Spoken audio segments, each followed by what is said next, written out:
Hi, this is Jason, and this is my daily vlog called Living with CMT. I hope you enjoy. Good evening, folks. It's, I can't believe, 2nd of November, and it is 7 o'clock. It's been quite a quiet day today, although I have been writing for about the last hour and a half. I've had various phone calls with every member of my family going. I think my 2 sisters, my mum, stepmum and dad. So it's been all busy that way. I've been doing some more promoting for me Movember. My story that I'm writing, which is part 6 if I'm not mistaken tonight. God, I've lost count. Part 6 I think. And there's only a couple left now. There's about another 2, maybe 3. And I'm pleased with it. I'm very, very, very pleased with it. It's a good story. I enjoyed writing it, I must admit. It's one of those, how can I put it? Makes you think. It does make you think. Speaking of makes you think, I've just been reading a story on the internet about a man in The Hague. He was choking outside a restaurant, and his wife called for paramedics to come, and the paramedics came, and when they got there, somebody was trying to resuscitate the bloke, and his wife was sitting at a table completely distressed, and the guy from the ambulance noticed that there was a crowd of people outside, about 20 or 30 of them, and every single one of them had the cameras out and was filming what was going on. They were filming it. They weren't trying to help, they weren't offering assistance. They were filming it because they wanted to be the first to get it on Facebook or YouTube or wherever. And to be honest, all I thought was, that sums up the state of the world in one story. In one story, that sums up the state of the world. Most people I know, if they saw somebody on fire in the street, they would film it. If they saw somebody mistreating an animal, they would film it. Now, don't get me wrong, if they need evidence for something, then yes, film it by all means. But I'm talking about people who actually stop at roadsides and film crashes where people are like dying or dead in vehicles. People film anything these days. Now, I'm a vlogger, right? I'm a vlogger. But I draw the line at what I will put on my vlog. If I'm downtown and I see somebody fall over and split the skull on the floor, which I have seen happen, by the way, I will not record it and put it on my vlog. That ain't the kind of vlog I want. I want a vlog where people can look at my stuff and say, this guy's just down to earth. He isn't doing it for the attention. He isn't doing it for the viewing figures. And I'm not. Like I say, I've got 30 subscribers. Some people have got 15 million. I've got 30. And I'm happy with that, because the 30 people makes me know that those 30 people want to hear what I'm saying. They're not just signing up because the mates have done it and they've got, 15 million subscribers. They want to hear what I'm talking about. And one of the things that amazes me is how many people are influenced by vloggers and by things like that. And yet, the other thing what amazes me is how many people are actually getting backhanders from companies to recommend certain products. Now, that's one thing I will never do. I will never promote a product. If somebody gave me, say, I don't know, a loot crate and said to me, promote that for me, if I didn't think it was worth the money, I'd tell the people it wasn't worth the money.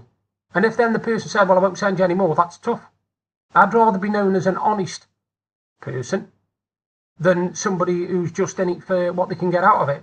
Because I've never, ever wanted to be like that. That's why I said, with my books, they let you price up them for whatever you want.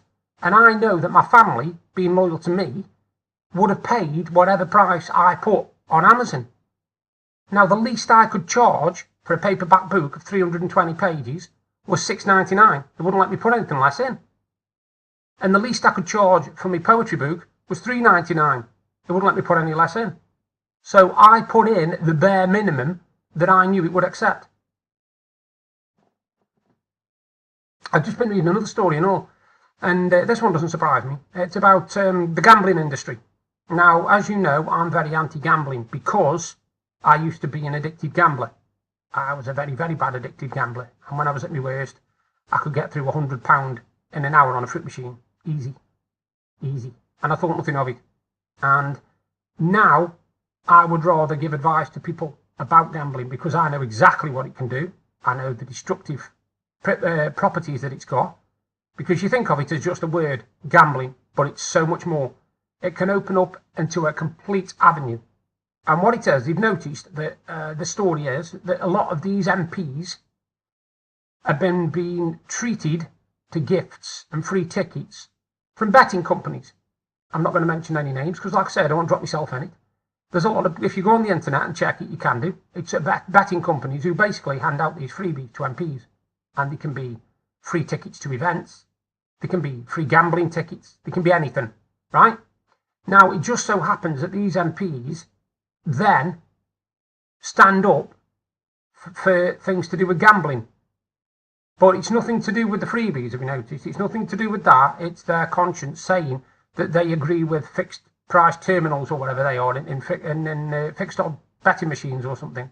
Now, like I said, I got out of it way before any of this lot come in.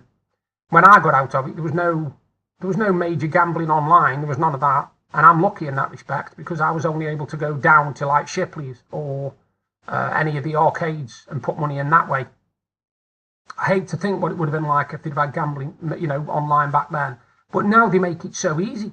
And the one thing I will say is every single day without fail, I will get an email off a company offering me free spins on fruit machines. And they will say, put 20 quid and we'll give you another 50. And then they have the nerve to put adverts on the TV saying, please gamble responsibly. How does that work? You are offering somebody £50 to get for gambling 20. What do you think is going to happen if they haven't got the willpower to not do it? They're going to think, well, hang on a minute, I'm going to get 50 quid here for nothing. But then you read the terms and conditions in the bottom. I've done this quite a few times and I've looked at some of these terms and conditions and you don't get 50 quid. You don't get 50 quid. I'm sorry, but you don't. Nobody's going to give you £50 for nothing. They're not. It's not going to happen. Anyway, these MPs are turning around and saying, oh no, it's nothing to do with that. We just have gifts anyway off different companies. It doesn't mean we'll stand up for them. Bullshit. Complete bullshit. I'm sorry. They are basically no better off. No, they're no better than the influencers on YouTube that are basically taking as much money as they can off companies just to promote the product. They're no different. They're doing it the other way. They're taking as many products as they can off the gambling companies to promote the gambling. Simple as. Right, each day on my vlog I'm going to be doing something about health, to do with men's health, to do with November. Well, today's is a little bit of information about prostate cancer. Now, early detection means you've got a 98% chance of survival beyond 5 years. Late detection, you've got a 26% chance of survival beyond 5 years. When you're 50, you need to have a conversation with your doctor about PSA testing. If you're of African or Caribbean descent, do it at 45. If you have a family history, do it at 45. You might be looking going, what on earth is a PSA test? It's a simple routine blood test. It's used to determine the measurement of prostate-specific antigen, right, in the blood. That's what it's for. That's why it's called a PSA test. It's the primary method of testing for prostate cancer, and you should be talking to your doctor about whether testing is right for you. If you want to know who's at risk, your risk of developing prostate cancer increases with age, but that doesn't mean it's a disease that only affects old men. Prostate cancer is the second most common cancer in men worldwide. Men who are of African or Caribbean descent and men who have a family history, i.e. a brother or father with prostate cancer, are 2.5 times more likely to get prostate cancer. If you want more information about it, visit Movember.com. Right, you good people, it's time for Lucky You, and I think this is part 6. He wondered whether to make his way back to the alley, but didn't know whether he could cope with Mac's questions / interrogation. He decided against it, and in order to stop the voices from completely taking over his mind, he just started walking. He went wherever his legs took him. You know the feeling when you just want to walk and walk and walk, and hopefully you can walk into something good and meaningful. Well, that's the kind of walk he wanted. He didn't believe in fate or chance or anything really. He did know that karma could be a bitch, and that life was what you made it, but that was all. He ended up walking miles from his comfort zone, and it was late afternoon before he realised just how far he'd gone. He was in an area he knew, but not well. When you live on the street, everywhere becomes home. Some places more than others, but everywhere is home. He decided he was hungry, and he started rummaging in some of the bins that lined the street. It was amazing how much stuff people threw out, and even though he was a street person, John still had some dignity, and when he rummaged he always looked for bags with leftover sandwiches or burgers. He was in luck, and found most of a burger meal that someone had just discarded. It was in a bag, so it was okay to eat. He made his way back the way he came, but as he neared Cooper Street, his hunger got the better of him. Settling himself down against a building wall, he started to eat. He watched several vehicles pass by, and once or twice someone would stare at him. He kept eating. He'd almost finished when he saw her. It was Jean. She was on the opposite side of the street, and she ambled along using a stick for balance.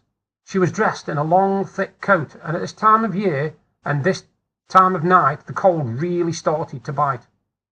John was used to it, saw it as a daily hazard. The cold could not even penetrate his clothes until early January, and that's when he usually battened down the hatches, and he rarely strayed from the alley and the comfort of his cardboard home. He watched Jean as she walked, not idly but with purpose. He stood slowly, and being careful not to be seen, he followed her. She'd only walked for a couple more streets when she'd turned down a dark alleyway. John was both curious and surprised to see her leave the comfort of the lit street. He crossed over the road and peered down the dark alley. He realised it was not completely dark, just the first 100 yards or so. She was making her way across a small patch of grass that was also in darkness. He walked quicker, and as he reached the grass, he could see the faint outlines of a grey path. He waited for a few minutes before hurrying down the path. It led onto a well-lit car park that was a hive of activity. Cars were pulling into spaces, and doors were being closed as the occupants made their way to a large building. Jean was just going through the doors at the front. Again, John walked slowly past the front of the building. He noticed a signboard with various information leaflets and notices pinned behind its glass covers. At the top was written, Moreway Community Centre Information Board. He looked at several of the notices and saw one that caught his eye. Bingo night, every Wednesday, 8 till 11 p.m. He knew today was Wednesday and guessed that that must be where Jean was heading. He could see several large windows, and as he stood there, several more people arrived and entered the building. The clock on the front of the building showed that it was 7:45, and that meant that Jean had arrived just in time for the bingo. He noticed that nothing else was penciled in for that night. He walked back the way he came, and when he was back on the dark path, he stopped. The voices that had been quiet for some time suddenly erupted in a cacophony of noise. Bingo on her own? No one would know. Just take a bag. He knew what the voices were saying, and at first he didn't want to listen, but the more he closed them off, the more persistent they became. Take her keys, get to a place, get in, get the money, get out. By the time she's alerted someone, you'll be away with the money.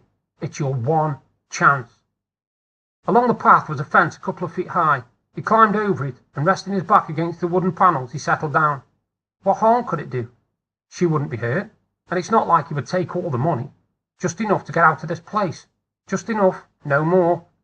It was only a bungalow. There couldn't be that many places she could hide the money, surely. The voices, for once, were in complete agreement with him. He smiled and thought about the fresh start. New town, new people, new clothes, new chance. He deserved it, and no one was going to give it to him. This was his chance, and he was going to take it.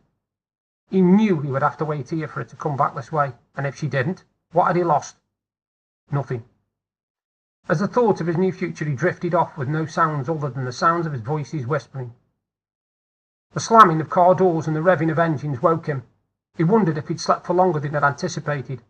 Standing slowly, he realised that everywhere was still in darkness. Inching along the path, he peered into the car park just in time to see lots of cars exiting at the far end of his vision. From where he was, he could see that it led back onto Main Street.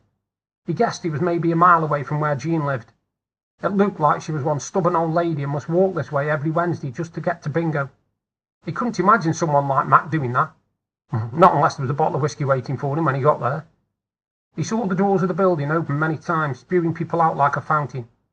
Several of them exchanged pleasantries, a shaken hand, a quick hug, and even the odd kiss on the cheek, quickly followed by arrangements to meet the following week. He watched the doors and had almost given up hope. Maybe he'd missed her. Maybe she'd left early, so she could walk back at a reasonable hour. Someone might have even offered her a lift. As that last thought lingered in his conscience, he saw the doors open once more, and out came Jean. She leaned her stick against the wall of the building and quickly buttoned up her coat. She picked up her stick and started slowly walking his way. He ducked back down the alley and climbed over the fence. He waited. The first he knew, she had almost reached him when he heard the click, click, click of her stick hitting the stone path as she cut across the grass. It's now or never, the voices taunted him. Now or never. More tomorrow. If you're enjoying the videos I'm doing and you want to see more, you can subscribe by clicking the link there. And if you want to see my exciting day from yesterday, you can click up there. Thank you again for taking the time to watch my videos. Bye for now.